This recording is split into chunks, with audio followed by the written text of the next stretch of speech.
Wait. Hindi mo kasi maintindihan. Paano kita maintindihan kung hindi mo naman sasabihin? Eh kasi bakla ka.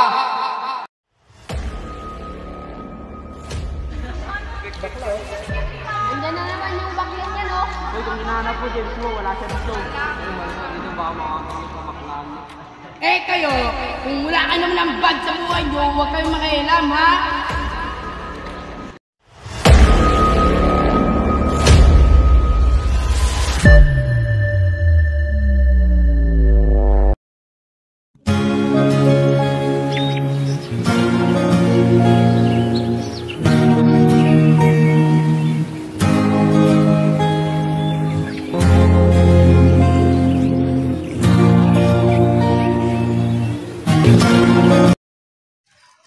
Ito na be, papunta na.